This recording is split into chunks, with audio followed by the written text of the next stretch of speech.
शिवाय। हरि ओम नमः शिवाय।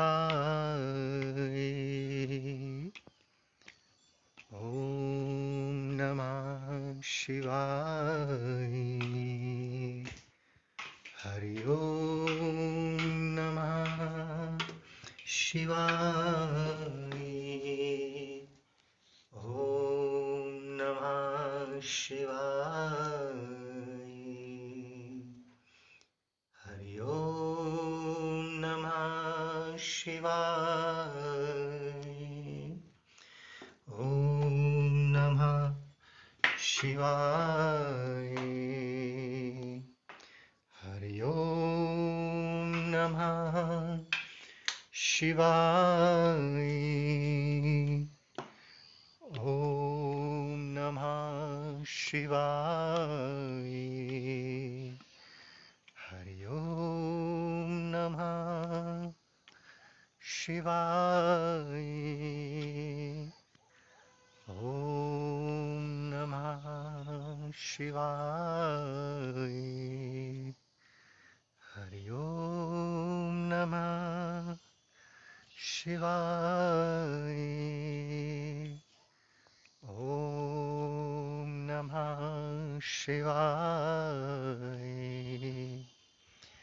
हरि ओम नमः शिवाय।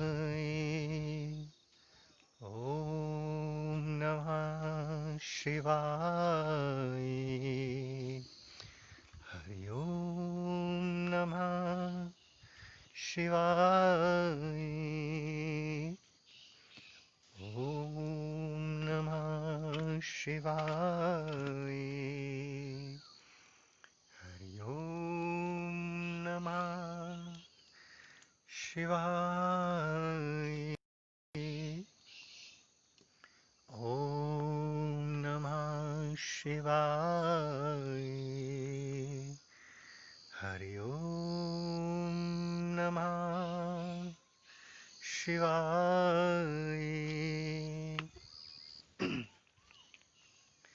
प्यारे मित्रों, सुबह की राम राम। ओम नमः शिवाय। आप सब कैसे हैं? आशा करता हूँ कि आप सब बहुत अच्छे होंगे, प्रभु की मस्ती में खूब आनंदित होंगे। अपार कृपा बरस रही होगी आप सब पर प्रभु की। बहुत सुंदर, बहुत सुंदर। तो प्यारे साथी, प्यारे मित्रगणों, नित्य प्रति की तरह आज भी एक सूत्र जो माँ भगवती सरस्वती की कृपा से और इष्ट देव भगवान की कृपा से प्राप्त हुआ, उसे आपस में शेयर कर लिया जाए। प्यारे साथी, समझौता शब्द बहुत भयंकर है, बहुत भयंकर। जो साधक कमजोर होता है वो सदा समझौता करता रहता है, कॉम्प्रोमाइज कर लेता है, भीतर के मार्ग पर भी और बाहर के मार्ग पर भी। और जिसने कॉम्प्रोमाइज नहीं किया वो एक बार तो टूटता जरूर है, किंतु फिर जुड़ता है तो केवल परमात्मा से, उससे कम कहीं जुड़ नहीं पाता। एक छोटे से दृष्टांत के अनुसार ऐसा सुना गया है कि बड़े बड़े आचार्यों ने, पितामह भीष्म हों या द्रोणाचार्य हों या कृपाचार्य जैसे ज्ञानी लोग हों, इन्होंने धर्म के साथ कॉम्प्रोमाइज किया, धर्म के साथ, अपनी आत्मा के साथ कॉम्प्रोमाइज कर लिया और पाप की दास्तां स्वीकार कर ली, अधर्म की दास्तां स्वीकार कर ली। और जो साधक भौतिक जीवन में है या आध्यात्मिक जीवन में, जिसने कॉम्प्रोमाइज करना सीख लिया, वो परमात्मा से दूर होता चला गया, प्रकृति से दूर होता चला गया। और जिसने कभी कॉम्प्रोमाइज नहीं किया, किसी भी कीमत पर कॉम्प्रोमाइज नहीं किया, वो टूटेगा जरूर, किंतु बाहर से टूटेगा, भीतर से मजबूत होता चला जाएगा। आप सब जानते हैं कि भक्तराज सुदामा जी के साथ कैसी कैसी विपदाएं आती रही। और प्यारे मित्रों, ये विपदाएं एक तरह की परीक्षाएं हैं, उसी के जीवन में आती हैं जिसको परमात्मा ने निखारना होता है, जिसे आगे ले जाना होता है, जिसके भीतर कुछ उतारना होता है। प्रभु उसी के जीवन में ही ऐसी प्रतिकूलताएं पैदा करते हैं। और कहा गया है कि प्रतिकूलताओं में ही प्रतिभा का कमल खिलता है। तो आप सब जानते ही हैं, जितने भी संत हुए, जितने भी भक्त हुए, उनके जीवन में अनंत प्रतिकूलताएं आई, अनंत। और जो टूटता चला गया वो परमात्मा से दूर होता चला गया, और जो नहीं टूटा वो परमात्मा की कृपा का पात्र बन गया, परमात्मा की गोद में बैठ गया। प्यारे साथ को, औरों की तो बात हम क्या कहें, हम अपने बारे में ही एक छोटा सा एग्जाम्पल बता देते हैं। हम जब से इस मार्ग पे उतरे, प्रभु के मार्ग पे, ईश्वर के मार्ग पे, यूं कहो कि स्वयं के मार्ग पे उतरे, और कंप्रोमाइज करना प्रकृति में था नहीं। जब हम घर में थे तब भी नहीं था, और संस्कार वही आगे चलते आए कि अधर्म असत्य के साथ कभी भी कॉम्प्रोमाइज़ नहीं करना। तो जब हम आश्रम की तरफ आए, सन्यास की तरफ आए, तो वहाँ हमें, आखिर हम हिमालय तक कैसे पहुँचे, थोड़ा सा ये आपको उस उदाहरण से बता देते हैं। जहाँ भी जाओ, कुछ न कुछ जिसके साथ रहेंगे, ऊंच नीच झूठ ये वो सच करना पड़ता है, सब कुछ करना पड़ता है। गुरुओं के पास रहे तो अब जिनकी बड़ी बड़ी व्यवस्थाएं हैं, तो व्यवस्थाएं तो आपको पता ही है फिर कैसी चलती हैं। तो वहाँ हमें काफ़ी कंप्रोमाइज़ करने के लिए प्रेशराइज किया जाता था कि ये ऐसा है, ऐसा बोल दीजिए, ऐसा है, ऐसा बोल दीजिए। एटलीस्ट हमने उन द्वारों को प्रणाम करना शुरू कर दिया। कंप्रोमाइज़ किसके लिए किया जाए, क्यों किया जाए? क्या हमने किसी इंसान के लिए संन्यास लिया है? क्या पदार्थों के लिए या आश्रमों के लिए संन्यास लिया है कि हम कॉम्प्रोमाइज़ कर लें और हमें बड़ा सा आश्रम मिल जाएगा, एक गाड़ी मिल जाएगी 2 करोड़ वाली, और 10 करोड़ का बैंक बैलेंस कर देंगे तैयार। कॉम्प्रोमाइज़ किस लिए? बेहोश इंसान कॉम्प्रोमाइज़ करता है, बेहोश इंसान। होशवान को पता है कि मुझे 2 कपड़े पहनने हैं, भले ही वो बेशुमार कीमती हों या फटे हुए, कोई फर्क नहीं पड़ेगा। 2 से अधिक जितने भी होंगे सब अलमारी में सजे रहेंगे। बहुत सुंदर सा मोबाइल यूज़ करना है, 10 लाख का, 20 लाख का, अगर मेरे पास 50 करोड़ भी है तो वो बैंक में पड़ा रहेगा, मेरे किसी काम का नहीं। मेरे घर में कितना ही, मेरे आश्रम में कितना ही अनाज पड़ा हो, कितना ही, किंतु जो मैंने खा लिया, पी लिया, पहन लिया, वही मेरा है। शेष मैं उसका नौकर बन के जीता हूँ। तो शेष नौकर बनने के लिए कॉम्प्रोमाइज़ करना पड़ जाए, तो ऐसे इंसान को डूब मरना चाहिए। वो साधु नहीं है, साधु के नाम पे कलंक है। जो साधु बन करके, वास्तव में जो साधु होगा, जो साधु हो जाएगा, उसके जीवन में समझौता नहीं होगा, उसके जीवन में दुर्गुण नहीं होंगे। किंतु जो साधु बनेगा उसे तो कॉम्प्रोमाइज़ करने ही पड़ेंगे, हर जगह पर कॉम्प्रोमाइज़ करने पड़ेंगे। क्योंकि कॉम्प्रोमाइज़ क्यों होता है? हमारे भीतर की वासनाएं कॉम्प्रोमाइज़ करवाती हैं प्यारे साथ को। हमें किसी गुरु की चापलूसी करने की क्या आवश्यकता है? हम क्यों चापलूसी करें? हम अपने अंतःकरण को इतना शुद्ध, इतना पावन, पवित्र कर लें कि गुरु स्वयं बुलाकर हमें अपने पास बिठाए, अपना आशीर्वाद दे, अपने चरणों से, अपने हृदय से लगाए। हम अपने चरित्र को इतना ऊंचा उठा के ले जाएं, इतना ऊंचा उठा के ले जाएं कि गुरु स्वयं पुकारे, या हम गुरु की चापलूसी करें। और जो सच में गुरु होगा, भीतर से जागा होगा, वो तो समझेगा कि ये प्रेम है या चापलूसी है। तो प्यारे साधकों, प्यारे मित्रगणों, यदि आप सच में स्वयं के मार्ग पे उतरना चाहते हैं, आप इतनी प्यास के साथ तपस्या कर रहे हैं, रात को जाग करके हिमालय के ऋषियों के साथ जुड़े हैं, हिमालय की ऊर्जा के साथ जुड़े हैं, तो जीवन में कभी कॉम्प्रोमाइज़ नहीं करना, कभी भी नहीं करना। आप हमसे प्रेम करते हैं, सच में यदि प्रेम करते हैं, तो हमारी एक बात ज़रूर मानना। जिस दिन हम आपको कुछ आग्रह कर दें, कॉम्प्रोमाइज़ करना सिखा दें, प्रेशराइज़ कर दें, और आपको कॉम्प्रोमाइज़ करना पड़ जाए अधर्म के साथ, पाप के साथ, अपने मार्ग के साथ, उसी दिन कॉम्प्रोमाइज़ नहीं करना। उसी दिन आप हमें छोड़ कर के आगे निकल जाना।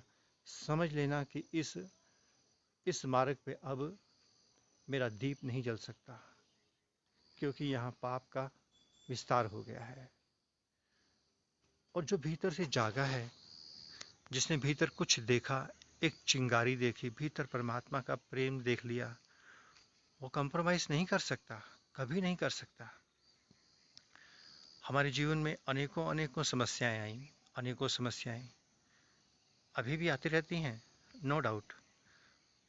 किंतु अब तो खैर गुरुजनों ने समझ लिया, जान लिया कि इसके आगे बीन बजाना, भैंस के आगे बीन बजाना है, ये नहीं समझने वाला और नहीं मानने वाला। इसके अपने सिद्धांत हैं, इसके अपने नियम हैं, ये अडिग है।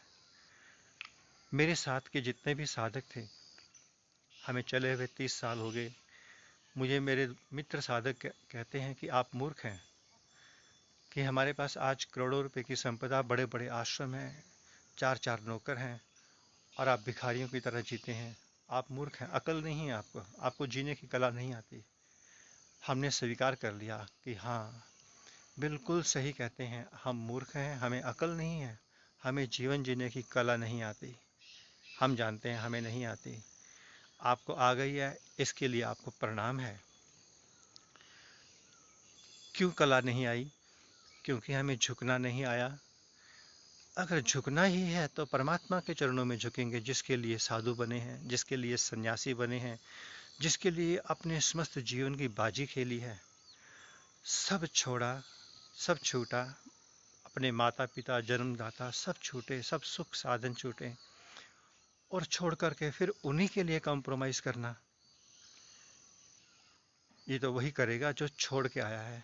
जिसका छूट गया वो कॉम्प्रोमाइज़ नहीं करेगा। भगवान बुद्ध के बारे में आपने सुना, जाना अनेकों बारी।